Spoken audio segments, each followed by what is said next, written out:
Welcome to the BUDDYMEISTER's Laugh Club. The BUDDYMEISTER's Laugh Club? What the hell? 1, 2, 3. Laughter gives you 100 years. Laughter gives you 100 years? Now, laugh like a Kannada movie villain. Come on, Jimmy, you too.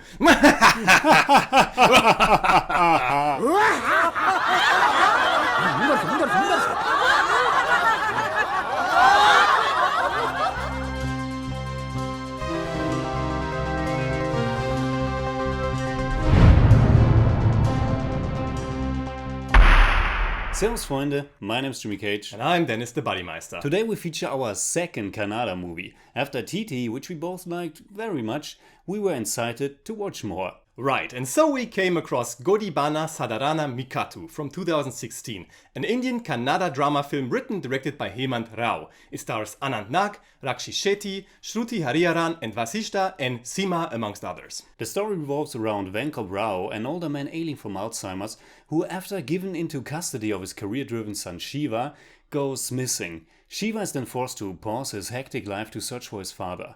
On this search, he gets help from Sahana, the doctor who takes care of Venkop.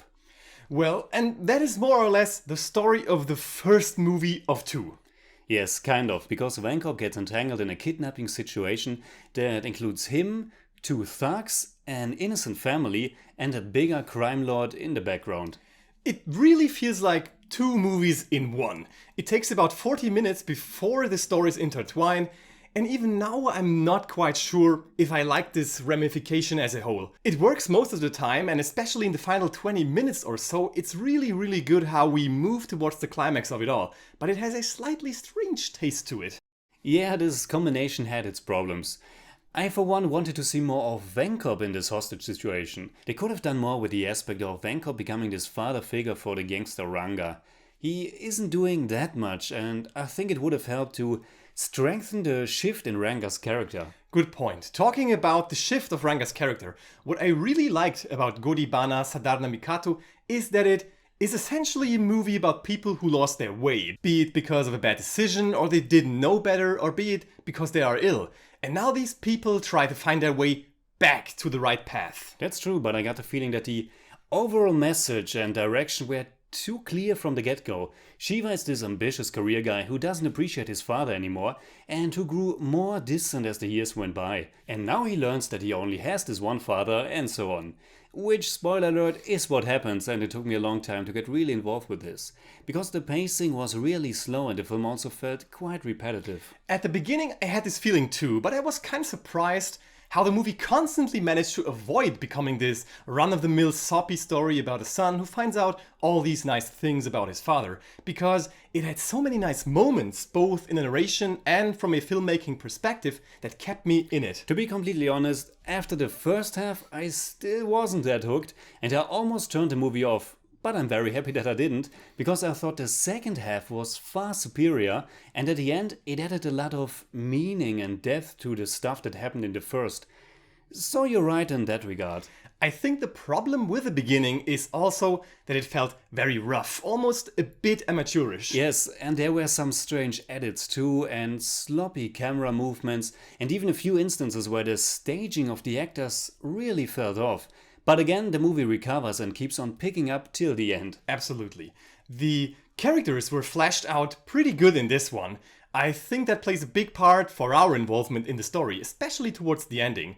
Writer-director Hemanth Rao really seems to have an idea of how to tell a genuinely subtle and humane story through his characters, but also on a technical level, how he uses the music, the camera, montages. There are some neat things in this movie. The way the music was used appealed to me, and it felt a bit different than in other films that we've seen from India. And in the second half there were some, like you said, montages that instantly increased the pacing and gave the movie a nicer flow. And also how the different stories and experiences of Venkop get passed on to Shiva. For example, how Venkop met his future wife Pushpa, told by Sahana. Different moments in time came together and that was really sweet. All this helped a lot in the second half to make the father-son relationship work. And at the very end, when I really came around liking the film quite a lot, I thought to myself, I was pretty much feeling the same way about the film in the first half as Shiva was feeling about his father, if that makes any sense. It does. And as we said before, the story about the kidnapping, as unfitting as it sometimes might be, gave us probably the most interesting character of the movie in Ranga. Yes, I really liked that both the gangsters were portrayed with more layers and not just as these evil guys. But Vashishta and Zima's performance as Ranga was especially great. I also thought that Anant Nag and Shruti Hariharan were very good. Rakshit Shetty, on the other hand, needed a bit of time to grow in the part, I think. I had my problems with him at the beginning, but he got better. In the end, I really liked this movie very much. How about you? Well, overall, I thought the movie was too slow, sometimes dragging, and also probably at least 15 minutes too long. But in the end, the film really got to me, and while I thought it was a bit cumbersome, the emotions were definitely there for me. So in German we'd say... Okay, today it's your turn.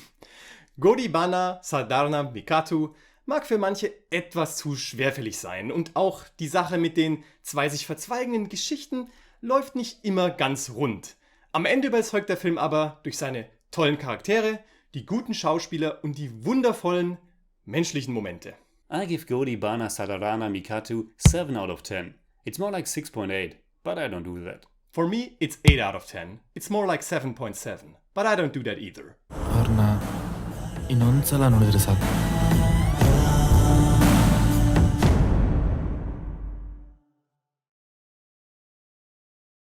So that's it for today. We hope we got you interested in checking out this Kannada movie that we just reviewed for yourself. You're tired of saying Godhi Banna Sadharana Mykattu, aren't you? A little bit. Fair enough.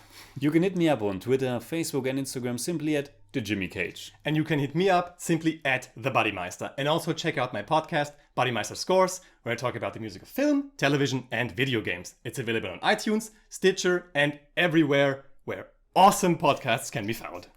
And as always, if you enjoyed this video, please give us a thumbs up, share, subscribe, whatever you like. And make sure you hit that bell for all we have to tell.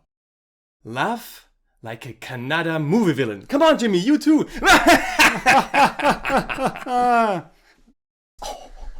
Das ist ein Krampf. Vom Lachen. Ja.